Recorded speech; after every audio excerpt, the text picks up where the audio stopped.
মায়ের সাথে যেভাবে কাজ করলাম গল্পটি সম্পূর্ণ শুনলে আপনাদের মেশিন দিয়ে পানি চলে আসবে, কারণ বাবা মায়ের সাথে ঠিকমতো কাজ না করায় মা নিজেই আমার সাথে কাজ করল।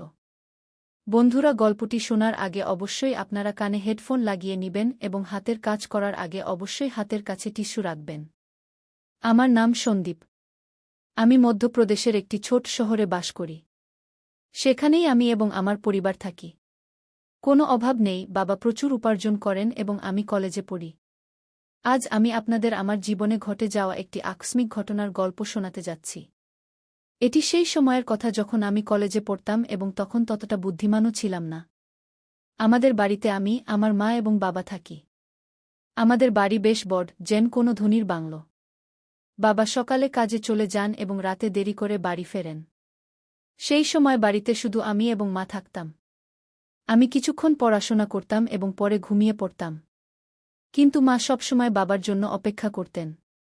সেই সময় আমি কলেজের শেষ বছরে ছিলাম। এক সকালে যখন আমি কলেজে যাওয়ার প্রস্তুতি নিচ্ছিলাম, তখন আমি মায়ের জোরালো কণ্ঠ শুনতে পেলাম। তিনি বলছিলেন, তুমি কি করছ?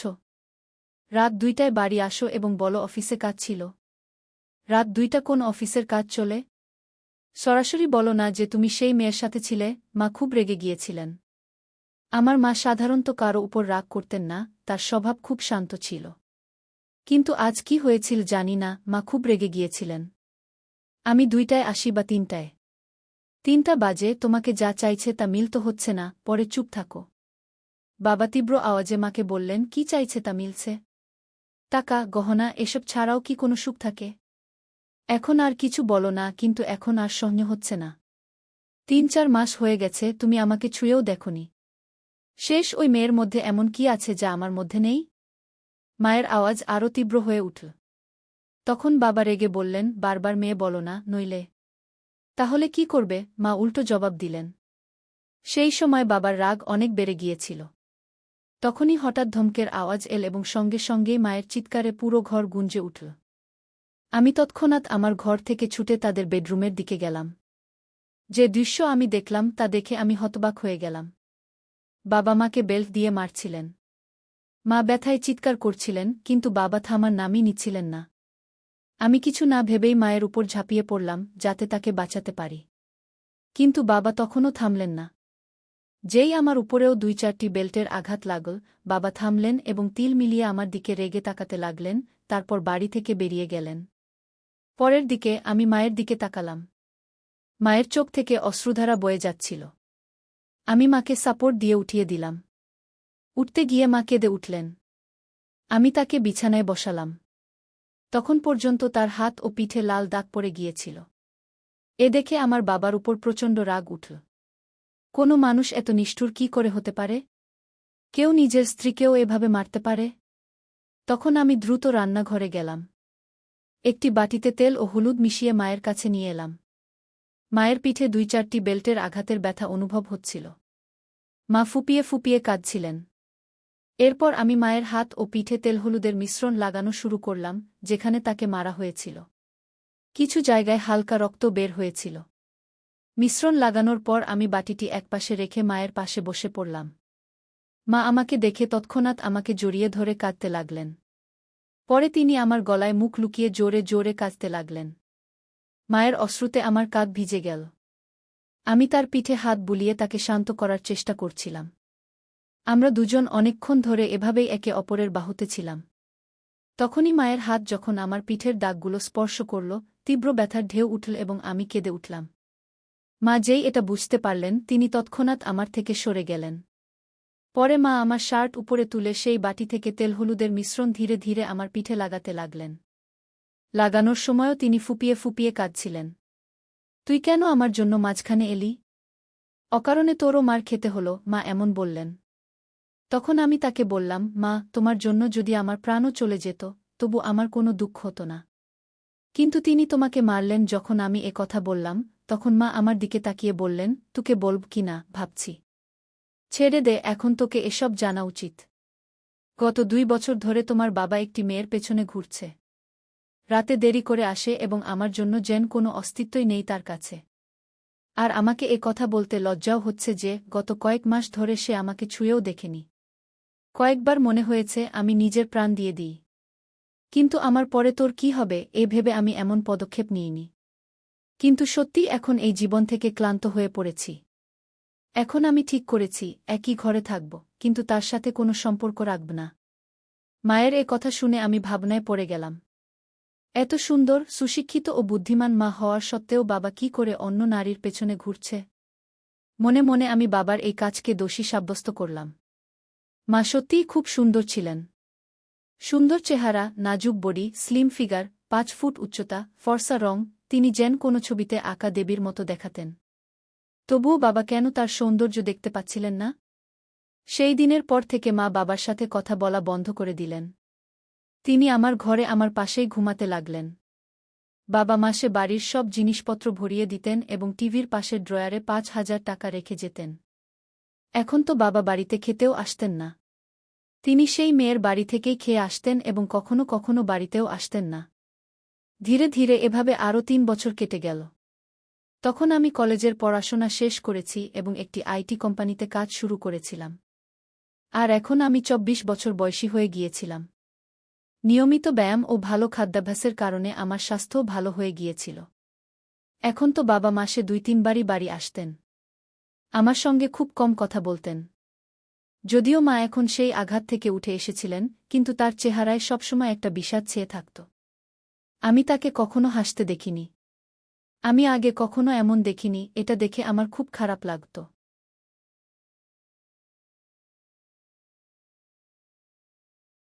যখন আমি চাকরিতে যোগ দিই, কোম্পানি আমাকে একটি ল্যাপটপ দিয়েছিল, তাই আমি বাড়িতে ইন্টারনেট সংযোগও করিয়ে নিয়েছিলাম।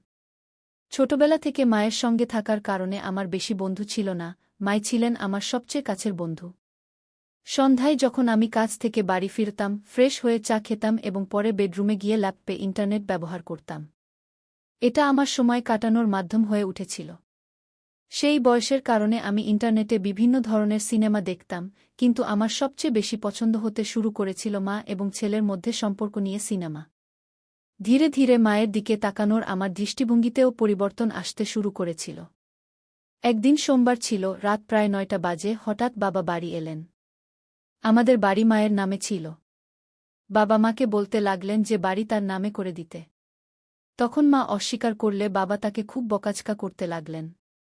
মা চুপচাপ শুনতে থাকলেন। এমন সময় বাবা মায়ের গালে এক চড় মারলেন। এ দেখে আমার রক্ত গরম হয়ে উঠল। বাবা দ্বিতীয় চড় মারতে যাচ্ছিলেন, তখনই আমি তার হাত ধরে ফেললাম এবং বললাম, বাবা, এখন যথেষ্ট হয়েছে। এই তামাশা অনেক হয়েছে। এখন আর সহ্য করা যায় না। আজ থেকে এই বাড়িতে পা রাখলে এর পরিণাম ভালো হবে না গি। এরপর মাও রেগে বাবাকে খুব বকলেন। বাবা মায়ের জোরে বকুনিতে হঠাৎ থেমে গেলেন এবং আমার শক্তিশালী শরীর দেখে সেখান থেকে চলে গেলেন। পরে আমি দরজা বন্ধ করে মায়ের কাছে গেলাম। মা আমাকে চোখে অশ্রু নিয়ে দেখলেন এবং দৌড়ে এসে আমাকে জড়িয়ে ধরে ফুপিয়ে ফুপি কাঁদতে লাগলেন। আমিও মায়ের কোমর শক্ত করে ধরে তাকে আমার বাহুতে জড়িয়ে নিলাম। মা হিক্কা নিচ্ছিলেন এবং বলছিলেন, ঠিক আছে বেটা, এই মানুষের এই অসীম। আজকের পর যদি সে বাড়িতে আর না আসে তাহলেই ভালো। মা বললেন, এখন এই বাড়িতে তার আসার সাহস হবে না। আর যদি আসেও, আমি তাকে ছাড়ব না গিয়ে আমি বিষয়টি নিয়ে রেগে মাকে বললাম। এরপর মা চিন্তিত হয়ে বললেন, সন্দীপ বেটা, এই মানুষের সাথে জড়িয়ে না। যদি তোমার কিছু হয়ে যায়, আমি কার উপর ভরসা করব? তখন আমি আবেগে বললাম, তুমি চিন্তা করো না মা। সেই সময় আমার কাছে চাকরি ছিল না, তাই আমরা বাধ্য ছিলাম। কিন্তু এখন আমার কাছে ভালো চাকরি আছে। তুমি চিন্তা করো না, আমি তোমাকে কিছু হতে দেব না গিয়ে আমি মাকে আশ্বস্ত করে বললাম। একদিন দুপুরে আমি কাজ থেকে বাড়ি ফিরলাম।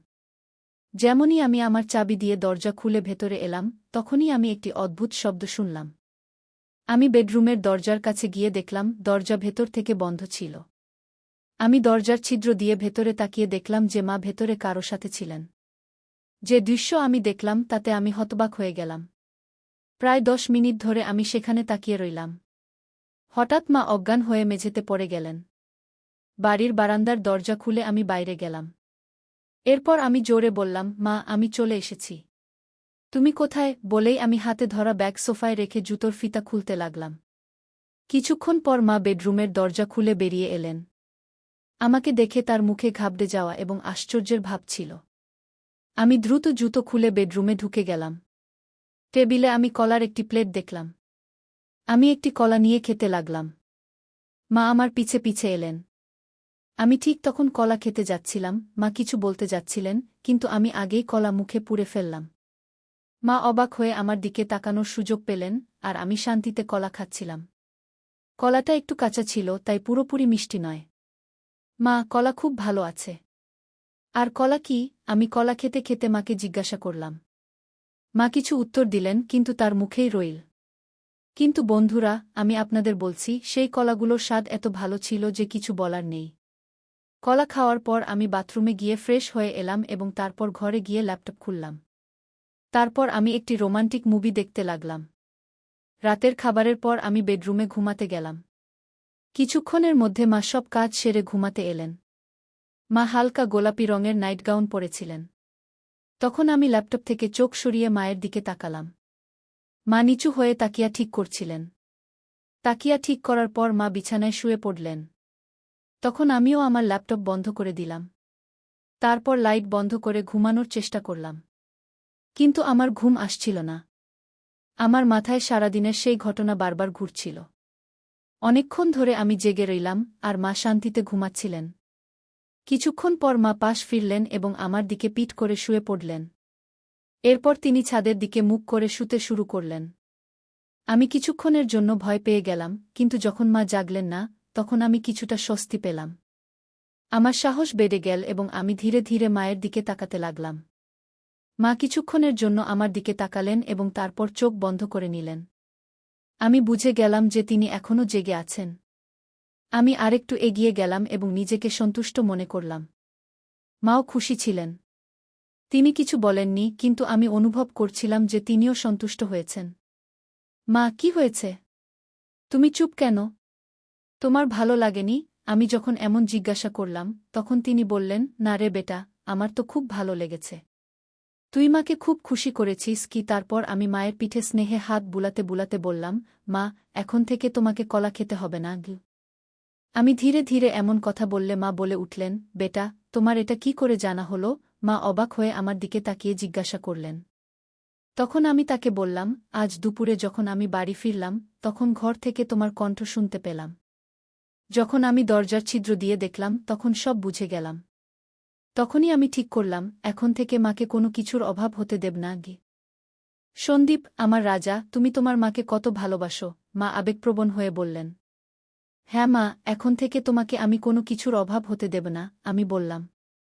এখন বাবাও আমাদের আর প্রতিদ্বন্দ্বিতা করবে না, এবং তিনি আর এই বাড়িতে পা রাখবেন না।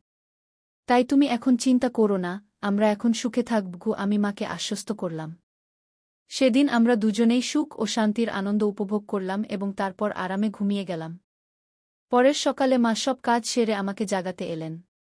আমি দ্রুত প্রস্তুত হয়ে চা খেলাম এবং আমরা দুজনেই গল্প করতে লাগলাম। তখনই আমরা দেখলাম, বাবা হঠাৎ এসে আমাদের সামনে দাঁড়িয়ে গেছেন। মা বাবাকে জিজ্ঞাসা করলেন, এখন তোমার কি চাই? একবার বলে দিয়েছি যে আমরা এই বাড়ি দেব না, তাহলে আবার কেন এসেছ? বাবা উত্তর দিলেন, আমার এখন বাড়ি চাই না। আমি শুধু এটা বলতে এসেছি যে আমি এখন আরেকটি বিয়ে করতে যাচ্ছি, তাই তোমাদের থেকে তালাক চাই। তারপর মা আমার দিকে তাকিয়ে জিজ্ঞাসা করলেন, তোমার কি বলার আছে? আমি বললাম, মা, তুমি যা সঠিক মনে করো তাই করো। আমি তোমাকে কোনো কিছুর অভাব হতে দেব না, আমার উপর বিশ্বাস রাখো। মা তখন বাবাকে তালাকের জন্য হ্যাঁ বলে দিলেন। দুপুরে মা এবং বাবা দুজনেই অফিসে গেলেন এবং তাদের বাকি আইনি কাজ সেরে ফিরে এলেন। তারপর থেকে বাবা আর কখনো আমাদের দেখা দেননি এবং আমরাও তাকে খুঁজে বের করার চেষ্টা করিনি। আমরা দুজনেই এখন আমাদের বাড়িতে খুশি ছিলাম এবং বাবাও তার সেক্রেটারির সাথে খুশি ছিলেন। এখন আমরা দুজনেই একা থাকি এবং আমাদের সুখ দুঃখের খেয়াল রাখি। এমনি করে চলতে চলতে এখন অনেক বছর কেটে গেছে। এখন মা আমাকে বলতে শুরু করেছেন, এখনও তোমার অনেক জীবন বাকি আছে, তুমি কোনো ভালো মেয়েকে দেখে নাও, যাতে আমি তোমার বিয়ে দিতে পারি। এবং হ্যাঁ, বিয়ের পর আমাকে ভুলে যেও না। আমি হেসে বললাম, তোমাকে কিভাবে ভুলতে পারি মা, তুমি তো আমার মা। তখন আমরা দুজনেই হেসে উঠলাম। পরের কয়েক মাস আমাদের জীবন খুব শান্তি ও খুশিতে কাটছিল। মা এবং আমি এখন একে অপরের খেয়াল রাখতাম এবং একে অপরের সাথে খুশি ছিলাম। কিন্তু মায়ের কথা আমার মাথায় সবসময় ঘুরত। তিনি বলেছিলেন যে আমাকে আমার জীবনের কথা ভাবতে হবে এবং কোনো ভালো মেয়েকে বিয়ে করতে হবে। আমি এ বিষয়ে গভীরভাবে ভাবা শুরু করলাম এবং একদিন মায়ের সাথে খোলামেলা কথা বললাম। মা, তুমি ঠিক বলেছিলে। এখন সময় এসেছে যে আমি আমার জীবনের পরবর্তী পর্যায়ে এগিয়ে যাই।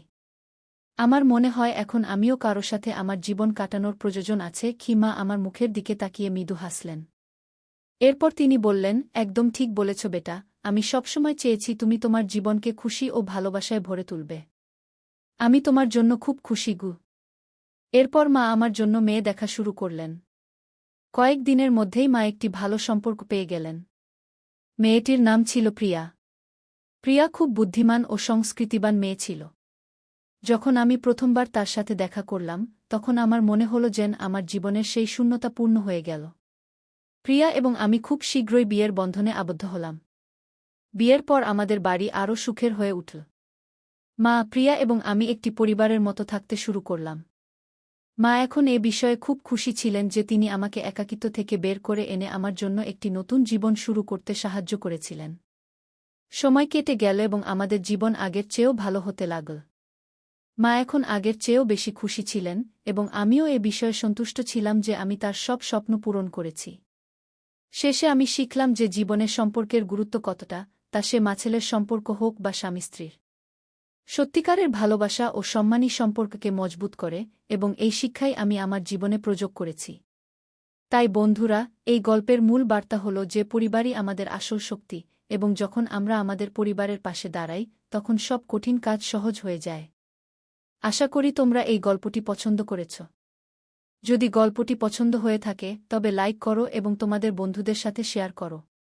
এমন আরও রোমাঞ্চকর গল্পের জন্য আমাদের চ্যানেল সাবস্ক্রাইব করতে ভুলো না। ধন্যবাদ।